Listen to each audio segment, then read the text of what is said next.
Shalom, puji Tuhan. Terima kasih Pak Pur, saya diperkenankan untuk bicara lagi sharing hari ini. Jadi ini excited buat saya pribadi karena pertama kali saya boleh berdiri di mimbar ini setelah minggu lalu peresmian. Sehari ini saya nggak janjian dengan tim MP, tapi saya bersyukur, terima kasih. Ada dua kata kunci yang saya ingin bagikan di dalam firman Tuhan hari ini. Yaitu yang pertama tentang terhubung, yang kedua tentu tentang mengenal. Hari ini tema firman Tuhan sebenarnya saya kasih judul Find God, menemukan Tuhan di rumah Tuhan. Kenapa ya kok begitu ya? Bapak Ibu semua, saya mau sharing bahwa bertahun-tahun yang lalu, kurang lebih sekitar 12 tahun yang lalu, 13 tahun lebih tepatnya, saya menemukan satu kondisi di mana saya kok ngerasa saya nggak dengar Tuhan ya. Saya kok ngerasa bahwa sepertinya semua yang dikerjakan itu monoton. Padahal setiap saya ke gereja, mungkin sebagian besar dari kita ya Bapak Ibu kalau ke gereja kan pengennya ketemu Tuhan pasti. Kita pengen ketemu dan mendengar suara Tuhan. Kita pengen ngomong dan ngobrol sama Tuhan. Bukan satu arah tapi bidireksional, dua arah. Kita pengen menyembah Tuhan. Dan tentunya menyembah yang Tuhan berkenan di dalamnya. Tetapi di dalam kondisi realnya, begitu Bapak Ibu semua, seperti firman Tuhan juga bilang, Tuhan tuh selalu ada buat kita. Mazmur 42 ayat 1 sampai 2, saya baca bahasa Inggrisnya. Kalau Bapak Ibu mau buka Bible bahasa Indonesia boleh. As the deer pants for the stream of water, so my soul pants for you, O God. My soul thirsts for God, for the living God. Where can I go and meet with God? Dalam kehidupan kita, pekerjaan, pelayanan, sekolah, capek ya Bapak Ibu. Kita lewatin banyak challenge dan kesulitan. Dan tentu pada saat kita datang ke gereja, kita pengen untuk ketemu sama Tuhan. Supaya kita disegarkan, supaya kita dikuatkan, supaya kita menemukan satu excitement yang baru. Tapi kadang-kadang gak seideal itu. Kadang-kadang malah ketemunya bukan hal yang kita harapkan. Bahkan kadang-kadang sepertinya Tuhan diam loh, gak ngomong sama kita. Bahkan gak bicara. Sehingga kadang-kadang gereja gak kerasa kayak rumah. Tempat ini gak kerasa kayak ada Tuhan di dalamnya. Padahal rumah Tuhan. Di mana Tuhan? Tuhan gak pernah pergi dari sebelah kita Bapak Ibu. Tuhan ada di dalam diri dan kehidupan kita. Dan di tengah-tengah tempat ini Tuhan ada. Tapi masalahnya keadaan gereja tidak terasa seperti rumah. Bahkan Tuhan kayaknya gak bicara. Itu bukan keadaan yang aneh. Dari beberapa kondisi kalau kita lihat ada begitu banyak orang bergeser. Bilang kayaknya di sana saya lebih merasakan hadirat Tuhan. Tuhan kayaknya bicara lebih detail sama saya. Emang begitu ya? Memang begitu ya? Atau di mana sih sebenarnya isunya? Saya merenung dan Tuhan ingatkan satu poin. Poin yang pertama adalah tentang fokus pandangan yang salah. Kenapa kita gak bisa ngerasa Tuhan bicara sama kita? Kenapa kita gak ngerasa bahwa Tuhan itu speak something buat hidup kita? Baik itu di dalam rumah kita di sini, rumah kita di rumah, pekerjaan kita, pelayanan kita. Kita burn out dan capek dengan kegiatan yang muter begitu terus. Kenapa sepertinya Tuhan diam? Karena fokusnya salah. Kalau kita melihat, pada saat melihat gambar foto kayak begini, mungkin beberapa dari kita suka fotografi ya. Yang salah objeknya yang difoto begitu. Objeknya ada di situ enggak? Ada di situ. Kenapa jadi blur? Karena fokusnya salah enggak diputar. Cara kita pandang dan cara kita lihat itu tidak seharusnya kita menggunakan pola pandang dan memandangnya. Sehingga kita enggak bisa lihat. Contoh simple, saya pernah ngeluarin ini. Apa yang dilihat? Sebagian besar kalau saya challenge begini, semua murid saya pun pasti akan selalu bilang ada 2 dot titik hitam dok. Orang tidak pernah melihat ada kanvas putih di belakang 2 titik hitam. Orang selalu pandang dengan perspektif yang paling mudah kelihatan, padahal perspektifnya itu banyak sekali. Tetapi dalam konteks ini saya cuma mau bilang perspektif kita dan perspektifnya Tuhan. Pada saat kita merasa kok gak ada, Tuhannya ada gak? Ada di situ. Tuhan yang gak pergi kok, objeknya ada di situ. Dan Tuhan sebagai subjek yang utama ada di situ. Kenapa kita gak ngerasa? Karena kita belum geser fokusnya kita. Jadi kita gak bisa lihat Tuhan ini mau ngomong apa sama kita. Tuhan ini mau bicara apa sama kita. Kita gak fixing our eyes on Jesus. Kita gak lihat Tuhan sebagai yang utama di dalam segala hal di kehidupan kita. Walaupun mungkin kita sering sebutkan. Mungkin kita sering nyanyikan. Jesus is the center of it all. Berkali-kali saya bilang begitu. Saya bilang sama adik-adik saya, berkali-kali kamu bilang Tuhan Yesus yang utama, tapi sikap hidupmu tidak mencerminkan kalau Tuhan yang utama di hidupmu. Kita gak bisa kayak begitu. We need to done what we said. Kita harus melakukan apa yang kita kerjakan. Karena firman itu harus dilakukan. Karena iman tanpa perbuatan hakikatnya mati. Pada saat kita mengerti firman, memahami perspektifnya Tuhan, fokus kita akan bergeser. Kehidupan kita akan bergeser. Kita gak akan terdistract oleh hal-hal lain yang mungkin mengganggu fokus kita. Apa ya dok ya yang mungkin mengganggu distraction kita pada saat kita ada di rumah Tuhan di gereja, ada di pekerjaan, ada di pelayanan. Seringkali distraction itu bisa semua hal. Bisa semua hal, bisa teman, bisa suasana, bisa orang, bahkan bisa pelayanan. Karena hari-hari ini bahkan di adik-adik saya ada banyak orang yang mentingin pekerjaan pelayanannya daripada yang dilayani. Kalau kita melayani, yang dilayani itu adalah Tuhan yang dilayani. Tapi kita set hati kita lebih penting persiapan pekerjaan pelayanan daripada Tuhannya. Kalau kita tidak menggeser fokus kita, radio gak dicuning frekuensinya, gimana kita bisa dengar Tuhan dan benar-benar lihat Tuhan ada di situ? Gak bisa. Dan ini sesuatu yang perlu kita pikirin. Seringkali kita taruh proporsi, majority, perspektif kita terhadap pekerjaan pelayanan yang kita lakukan dibanding Tuhan yang mau dilayani dengan pekerjaan pelayanan itu.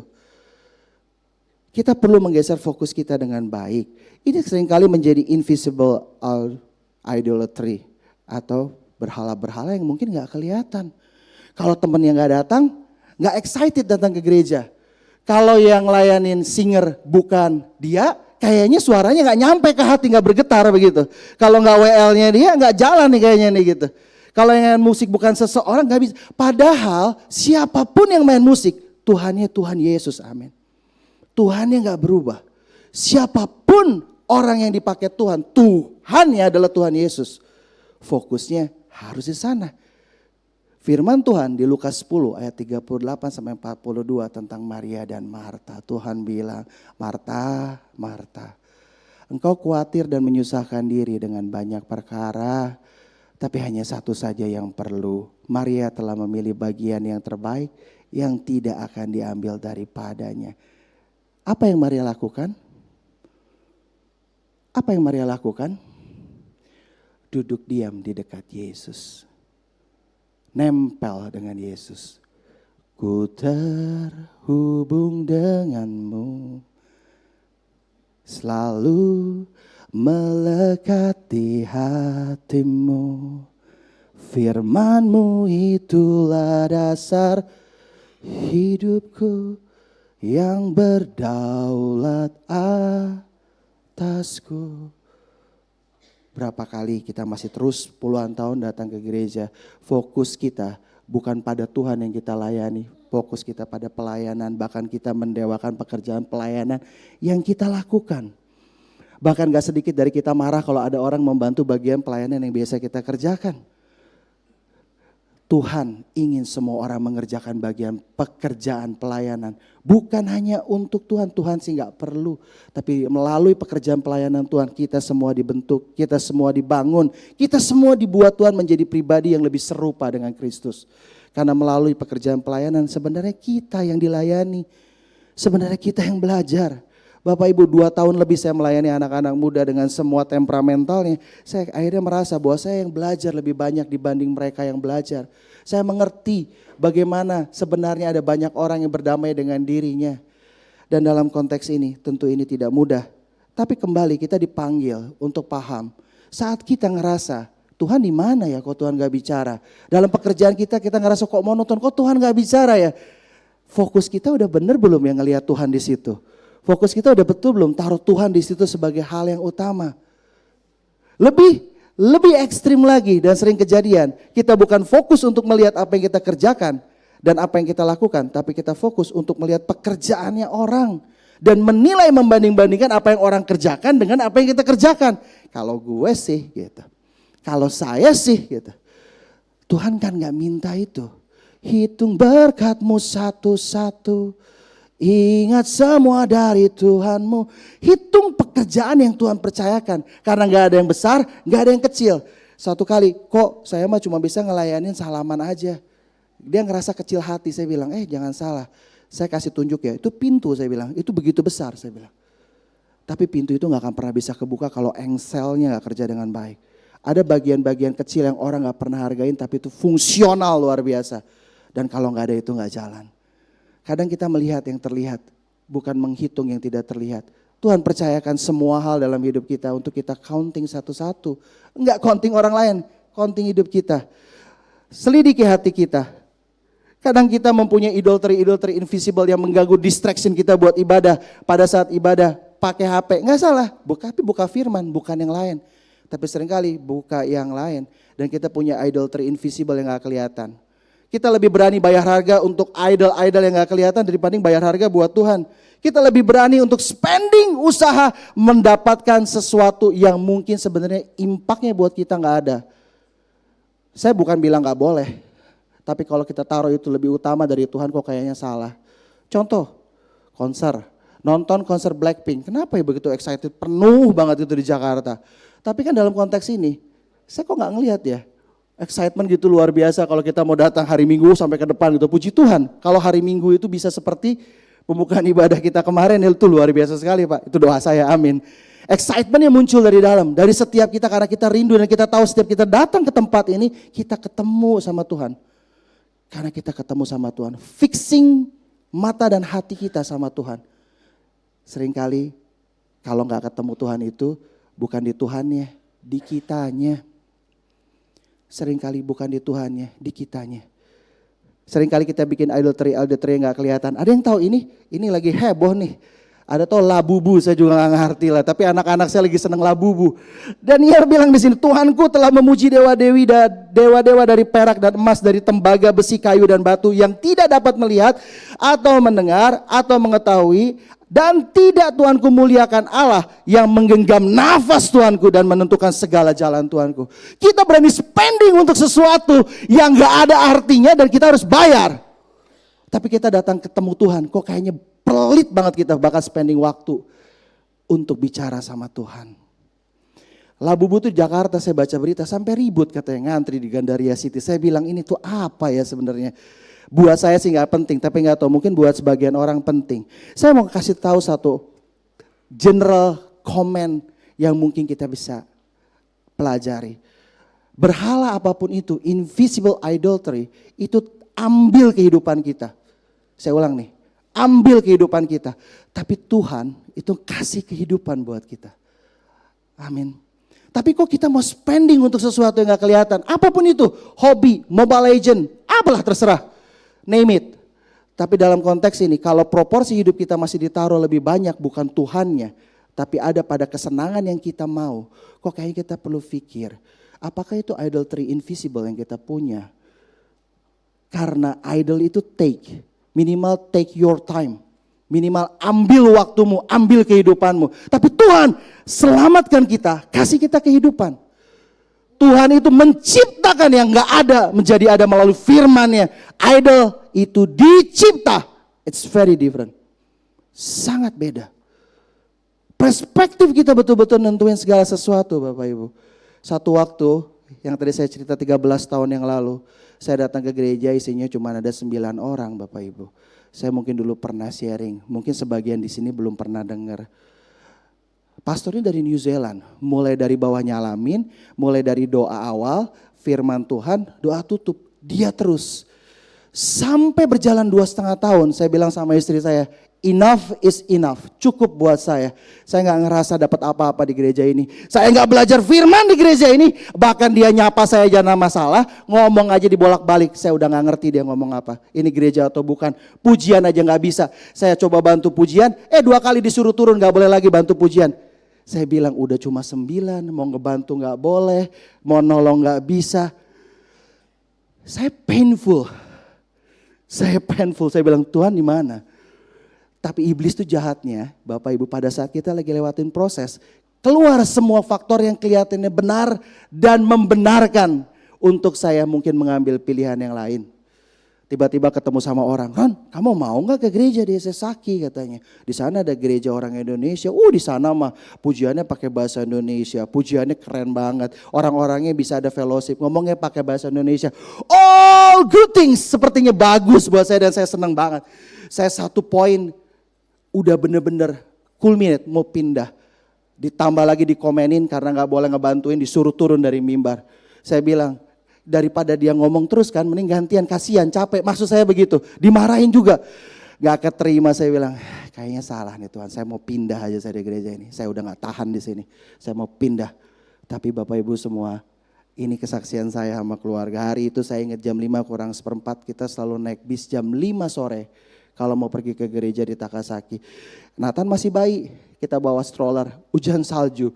Kata kalau pergi itu susah, saya bilang Tuhan udah perginya susah, udah jalan yang gak ada yang ngehargain. Saya gak dapat apa-apa, saya mau belajar firman doang loh Tuhan. Sepertinya hati saya benar.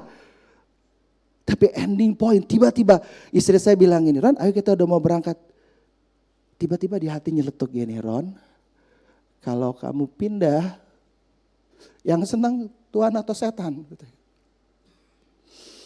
Saya terus mikir, 9 orang ya. Kita pindah 3, tinggal 6. Ini gereja jadi komsel. Itu gerejanya bagus luar biasa Bapak Ibu. Luar biasa bagus, orangnya gak ada. Sangat komitmen dan konsisten. Tidak bertambah, tidak berkurang, ya itu aja. Sampai ada yang dipanggil Tuhan mungkin. Terus saya bilang sama istri saya, kalau ini sampai gak jalan, kok kayaknya saya ngerasa salah ya, saya bilang. Ya udah gini aja, saya ganti perspektif saya. Hari ini saya pergi ke gereja, saya mau ngangetin kursi aja, pelayanan jadi jemaat, saya bilang gitu. Jadi jemaat yang taat, saya mau dengerin, saya iyain lah semua. 2 minggu kemudian, somehow setiap ada firman, mulai 2 minggu kemudian, Rema itu bicara di hati saya. Firman itu masuk satu-satu. Firman itu bicara dan nguatin saya. Dan saya belajar. Proses itu yang membuat Tuhan untuk kebaikan kita. Kadang kita gak disediakan satu kondisi yang terbaik. Sekolah yang terbaik gak menjamin seseorang bisa berhasil. Tapi masa depan ada di tangan Tuhan. Orang yang berhasil di dalam Tuhan adalah orang yang selesai dengan prosesnya. Yusuf selesai dengan prosesnya. Musa selesai dengan prosesnya. Joshua, Kaleb selesai dengan prosesnya. Kita selesaikah dengan prosesnya kita sama Tuhan? Selesai enggak? Nanti kita jadi kutu loncat. Loncat 1, loncat 2, loncat 3, loncat 4. Lama-lama gak bisa loncat. Karena terperangkap. Catat baik-baik. Kita pengen. Dan Tuhan pengen kita punya fokus yang benar sama Tuhan. Saat kita udah fokus yang betul. Di depan kita tuh ada banyak objek. Setuju ya? Ada banyak objek. Kita fokus yang kita taruh itu, apakah itu pada target yang benar atau pada target yang salah?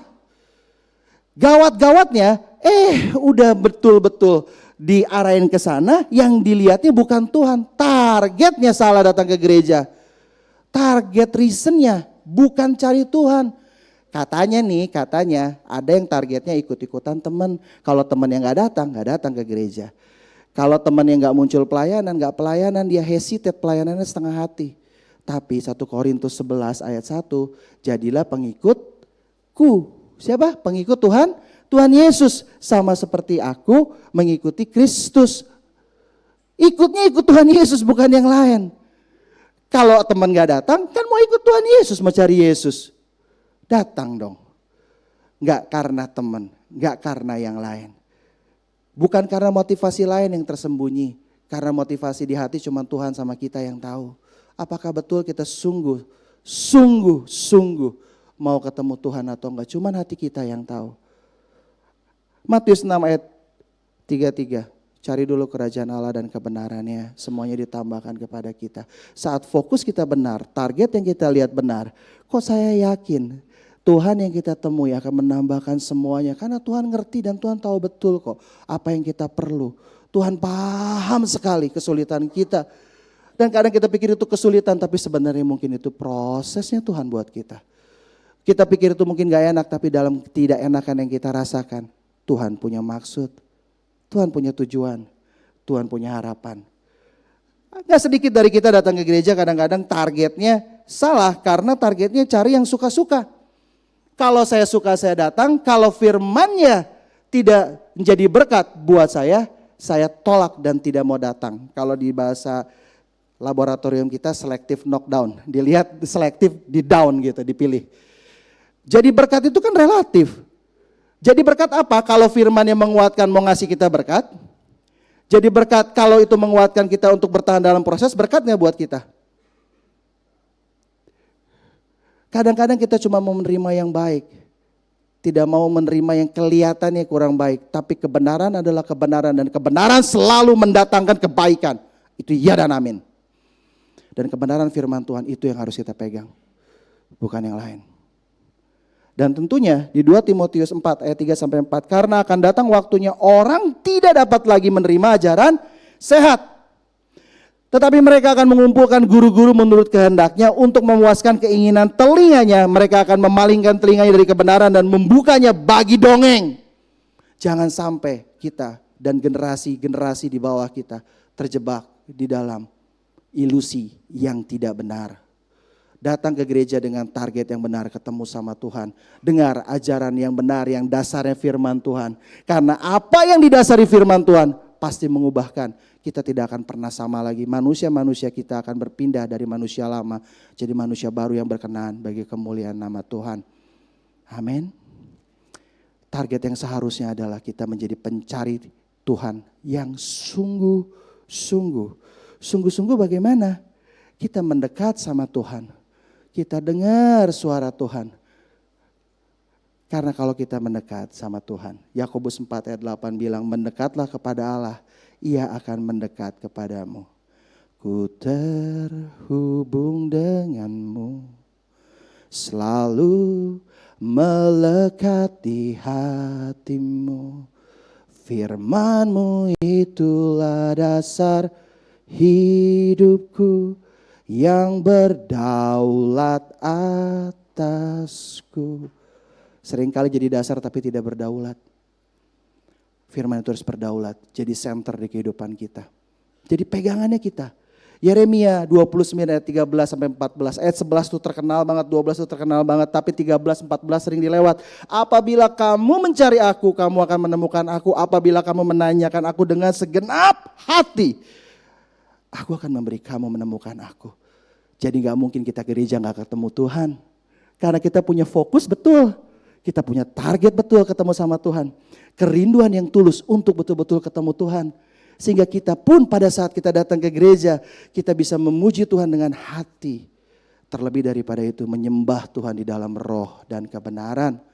Yohanes 4 ayat 21-24 kata Yesus kepadanya, percayalah kepadaku hai perempuan, saatnya akan tiba bahwa kamu akan menyembah Bapa bukan di gunung ini dan bukan juga di Yerusalem. Bukan terbatas tempat, bukan terbatas alat, bukan terbatas fasilitas. Tuhan yang utama di situ. Kita lagi nggak peduli lagi di mana, pakai alat apa, tapi di mana kita berada ada pujian di hati kita, ada kasih yang mengalir karena Tuhan ada di hidup kita. Kita menyembah Tuhan di dalam kehidupan kita. Kita menyembah Tuhan sepenuh hati kita. Ayat 22. Kamu menyembah apa yang kamu tidak kenal. Kami menyembah apa yang kami kenal. Sebab keselamatan datang dari bangsa Yahudi. 23. Tetapi saatnya akan datang dan sudah tiba sekarang bahwa penyembah benar akan menyembah Bapa dalam roh dan kebenaran. Sebab Bapa menghendaki penyembah yang demikian. Allah itu roh, barang siapa menyembah Dia harus menyembahnya dalam roh dan kebenaran. Sehingga kalau kita menjadi pencari Tuhan yang sungguh-sungguh, target penyembahan kita juga benar. Kita taruh fokusnya ada di Tuhan. Hati dan jiwa kita terhubung dengan rohnya Tuhan. Dengan kata lain kita bangun keintiman kita sama Tuhan. Ingat, Allah itu adalah roh. Menyembah itu bukan tergantung tempat. Bukan tergantung orang yang pimpin WL di depan. Tapi tergantung hati kita melekat sama Tuhan dan menyembah di dalam kehidupan kita sehari-hari. Persembahkanlah tubuhmu sebagai persembahan yang hidup. Itulah ibadahmu yang sejati. Dalam kehidupan kita. Jadi sudah pasti kalau datang ke gereja dengan target dan fokus yang betul, kita akan berjumpa sama Tuhan. Setelah kita ketemu sama Tuhan, kita perlu tahu betul. Kita perlu tahu betul. Seringkali ini yang membuat kita gak bisa lihat. Yang ketiga adalah kita membawa maunya kita, bukan maunya Tuhan. Kita maunya lagunya jangan ada yang gak saya tahu. Kita maunya kalau bisa lagunya 80s gitu, gak tahu saya. Tapi tergantung, kita punya ekspektasi kalau ke gereja. Kalau lagunya gak kenal kayaknya down banget tuh, shut down semua tuh, mood kita jadi gak bagus. Kalau pembicaranya gak cocok di hati kita, shut down tuh kayaknya, gak mau denger lagi firman. Kalau ada sih itu melayanan, gue masih kesel sama dia. Tuhan bilang kalau masih kesel damai dulu di luar. Cari Tuhan hatinya harus tulus. Gimana mau lihat Tuhan? Masuk ke dalam rumah Tuhan masih bawa kesel. Gimana mau lihat Tuhan dalam kehidupan sehari-hari? Tiap ketemu orang diajak ribut. Itu bukan di orang itu di hati kita. Benerin fokus targetnya. Kalau kita dengar dengan baik, kita tahu maunya Tuhan itu apa. Maunya Tuhan kita dekat sama pribadinya Tuhan. Maunya Tuhan, Tuhan aja yang disembah. Allah itu Allah pencemburu. Tuhan aja yang jadi center dari semuanya, bukan yang lain. Dengan kita dekat sama Tuhan, kita kenal siapa Allah kita. Gimana bisa kita kenal, Dok? Gimana mau kenal, berdoa aja kita jarang. Gimana kita mau kenal, baca firman aja hitungan. Gimana kita mau kenal kalau gak diingetin baca firman setahun, gak baca tuh firman. Kalah sama anak sekolah minggu. Tapi kita pengen dibilang kita orang Kristen yang kenal Tuhan. Mengenal Tuhan bukan dari omongan. Mengenal Tuhan dari tindakan kehidupan sehari kita yang kita lakukan. Sehingga orang lihat kita, orang tahu ada Yesus di hidup kita. Kita surat terbukanya Tuhan. Oh iya betul. Oh iya betul. Dia gak gampang marah. Oh iya betul. Dia punya kasih yang luas. Oh iya dia betul. Dia punya saran yang selalu bisa menguatkan. Mungkin gak semua bisa menjawab. Tapi Tuhan yang kepadanya kita bawa semuanya sanggup untuk jawab. Tuhan pengen kita punya hati yang melekat sama Tuhan. Kaleb tetap konsisten menjaga hatinya. Melekat sama Tuhan. Bahkan hingga dia lanjut usia. Nanti boleh dibaca di Yosua 14 ayat 10 sampai 11. Bisa baca di Mazmur 91 ayat 14 sampai 16. Kembali Bapak Ibu. Untuk kita mendengar maunya Tuhan, melekat sama Tuhan. Gak ada yang lain. Dengar Tuhan. Sebagai pribadi yang mau bicara sama kita. Tapi seringkali kita datang dengan target dan fokus yang beda. Boro-boro sampai kita mau dengar maunya Tuhan. Dari awal pun udah belok jalannya salah. Karena tidak terhubung. Ku terhubung denganmu. Selalu melekat di hatimu. Firman-Mu itulah dasar hidupku. Yang berdaulat atasku. Yeremia 9 ayat 23 sampai 24. Pegang firman ini ya Bapak Ibu. Beginilah firman Tuhan. Janganlah orang bijaksana bermegah karena kebijaksanaannya. Janganlah orang kuat bermegah karena kekuatannya. Janganlah orang kaya bermegah karena kekayaannya. Tetapi siapa yang mau bermegah, baiklah bermegah karena yang berikut. Bahwa ia memahami dan mengenal aku. Itu yang Tuhan mau. Bahwa kita kenal dan paham maunya Tuhan apa. Bahwa akulah Tuhan yang menunjukkan kasih setia, keadilan dan kebenaran di bumi. Sungguh semuanya itu kusukai. Demikianlah firman Tuhan. Jadi kalau kita ngerti 3 poin ini Bapak Ibu, ayo dengan sungguh-sungguh kita betul-betul fokus cari Tuhan, dengar Tuhan. Itu bukan diomongin, itu dilakukan. Hosea 6 ayat 3, marilah kita mengenal dan berusaha sungguh-sungguh mengenal. Ia pasti muncul seperti fajar, ia akan datang kepada kita seperti hujan. Seperti hujan pada akhir musim yang mengairi bumi. Kita perlu sungguh-sungguh. Sungguh-sungguh mengenal Tuhan. Pada saat kita sungguh-sungguh mengenal Tuhan, mencari wajahnya, menyembah Tuhan, selalu ada persembahan yang dibawa. Dan persembahan itu bisa baik, bisa gak baik. Ada perkenan, persembahan-persembahan baik yang Tuhan mau. Tapi Tuhan pengen supaya kita jangan jadi serupa dengan dunia ini karena kita kenal Tuhan. Kita kenal Tuhan mungkin bertahun-tahun tapi hidup kita mungkin masih sama. Kita mungkin bisa ngomong yang baik-baik tapi kelakuan kita tidak baik. Ya idealnya kita ngomong yang baik, memperkatakan firman, lakukan yang baik sehingga nama Tuhan dipermuliakan lewat kehidupan kita. Jadi firman Tuhan itu masuk memperbarui budi dan pikiran kita, tindakan dan kehidupan kita berubah sehingga nama Tuhan dipermuliakan. Bukan yang lain. Bukan yang lain. Kita gak cari ketenaran diri sendiri, tapi kita cari perkenanannya Tuhan. Pembaruan budimu sehingga kamu bisa membedakan mana kehendak Allah, apa yang baik, yang berkenan kepadanya. Dan sempurna. Jadi kalau mau diambil gampang kesimpulannya, ke gereja itu bukan cari yang kita mau. Ke gereja itu cari yang Tuhan mau. Tapi kita seringkali bilang kita ke gereja mau cari Tuhan, tapi kenyataannya kita mencari yang kita mau di gereja. Kita mencari yang cocok, kita mencari yang sesuai, kita mencari yang ideal. Gak ada gereja yang ideal. Gereja itu adalah isinya orang-orang tidak ideal yang Tuhan buat ideal di dalam kasih Kristus. Saling menguatkan, saling mendukung, saling mengempowering. Sehingga kasih Kristus dinyatakan lewat keluarga Allah di tempat ini. Itu maunya Tuhan, bukan maunya kita. Tapi berapa dari kita kayaknya alasannya benar dan baik. Alasannya saya bisa berkembang, saya bisa merasakan hadirat Tuhan. Selidiki aku, lihat hatiku, apakah ku sungguh mengasihimu. Yesus, kau yang maha tahu dan menilai hidupku. Tak ada yang bagimu. Tuhan tahu betul-betul Bapak Ibu. Dan kita udah lihat kebaikan Tuhan. Sampai berapa lama lagi kita gak mau lebih dekat kepada Tuhan. Bawa diri kita dekat sama Tuhan. Sehingga kita selalu menemukan Tuhan di rumah Tuhan. Kita datang ke gereja bukan cari apa yang kita mau. Kita datang ke gereja, Tuhan bentuk. Tuhan jadikan kita lebih indah. Karena kita mencari apa yang Tuhan mau. Karena lewat ketidaknyamanan Tuhan proses kita. Gak ada proses yang nyaman Bapak Ibu. Gak ada. Yusuf gak nyaman. Daud gak nyaman. Musa gak nyaman. Gak ada yang cenger nyaman, gak ada. Yang ada cuma McDonald kalau kayak begitu. Gak bisa, Labubu mungkin ya saya juga gak tahu lah. Tapi Bapak Ibu semua, tentunya semua poin tadi seharusnya membawa kita encountering dengan Tuhan. Encountering God, berjumpa dengan Tuhan. Berjumpa sama Tuhan. Perjumpaan kita sama Tuhan itu memberi dampak yang luar biasa. Tuhan selalu pengen ketemu sama kita. Tapi seringkali kita terlalu banyak barrier. Tuhan mah gak ribet, kita yang ribet. Tuhan mah simple mikirnya, kita beribet mikirnya.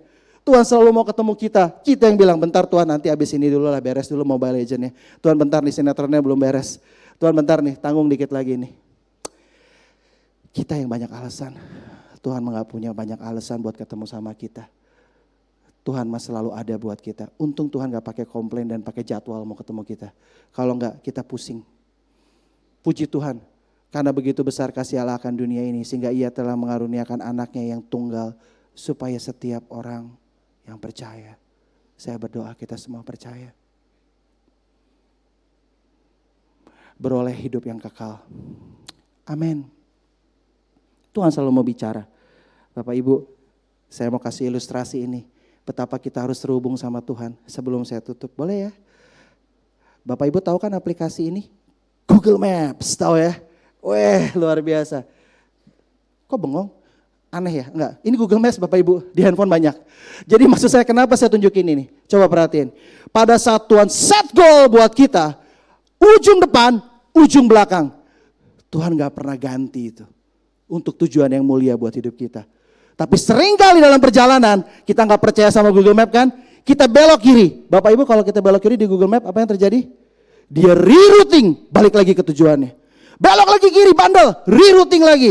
Belok kiri lagi bandel, rerouting lagi. Tapi tujuannya Tuhan gak pernah berubah. Tujuan yang indah buat hidup kita. Tuhan gak pernah ganti tujuannya dalam kehidupan kita. Yang terindah, yang terbaik di dalam rencana Tuhan. Tapi seringkali kita bandel. Tuhan gak pernah rubah tujuannya. Ada gak dampaknya? Tuh kalau di map jadi lebih lama. Harusnya 12 menit jadi 16 menit. 16 menit masih bandel, belok lagi 20 menit. Bangsa Israel bandel 40 tahun.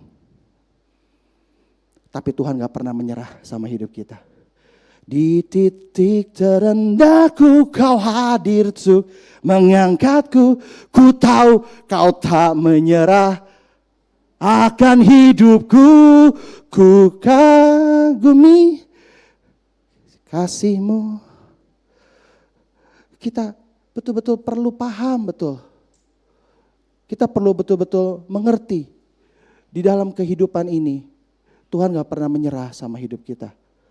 Tuhan gak pernah biarkan kita lepas meskipun kita belok ke kiri dan ke kanan yang salah. Tapi selalu ada harga yang dibayar untuk kesalahan.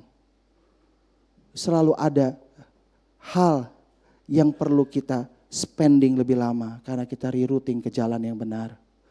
Tapi Tuhan gak pernah menyerah. Saat kita belok, Tuhan belokin lagi. Saat kita belok, Tuhan belokin lagi. Saat Tuhan belok, kita ikut Tuhan belok.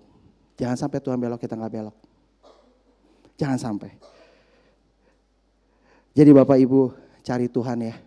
Sepanjang Tuhan berkenan ditemui. Berserulah kepadanya selama ia dekat.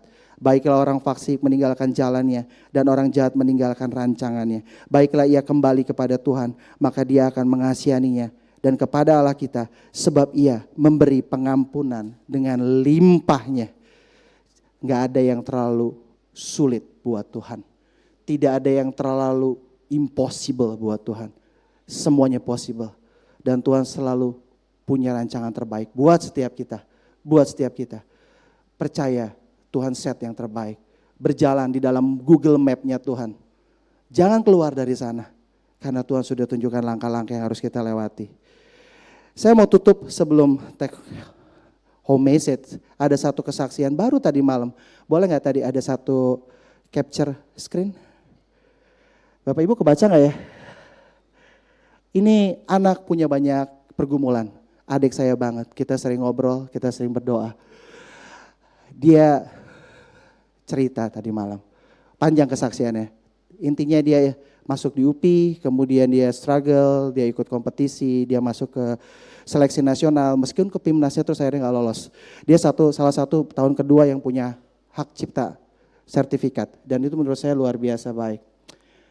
Dan saya ngelihat ada banyak challenge yang dihadapi, tapi dia ngelihat bahwa Tuhan nyertain dia. Dalam perjalanan dia bilang, Koko bilang di awal tahun, count your blessing, see the goodness, lihat kebaikan Tuhan. Dan dia berproses buat itu. Dan hari ini dia bilang, benar kok semuanya digantiin sama Tuhan tahun ini. Tahun lalu sungguh beda, penuh luka dan kesakitan. Tapi Tuhan gantiin semua dengan sukacita dan kemenangan tahun ini. Amin Bapak Ibu semua. Berapa dari kita datang dengan begitu banyak harapan dan kita gak dengar Tuhan. Tapi mungkin sebenarnya fokusnya ada di hati dan kehidupan kita. Retunneling dengan Tuhan.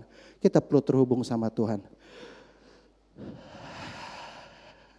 Dan ini yang saya mau garis bawah dari obrolan kita sepanjang hampir 30 menit. Yang pertama, tentu kita perlu set fokus untuk melihat Tuhan. Targetnya Tuhan, bukan yang lain. Kalau kita udah ketemu sama Tuhan, harusnya kita cari apa yang Tuhan mau, bukan apa yang kita mau.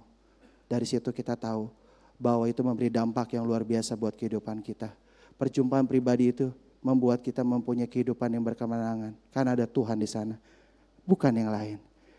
Amin Bapak Ibu semua. Amin, puji Tuhan. Yuk saya undang bangkit berdiri, saya undang tim musik pujian boleh ke depan. Kita angkat lagu yang tadi.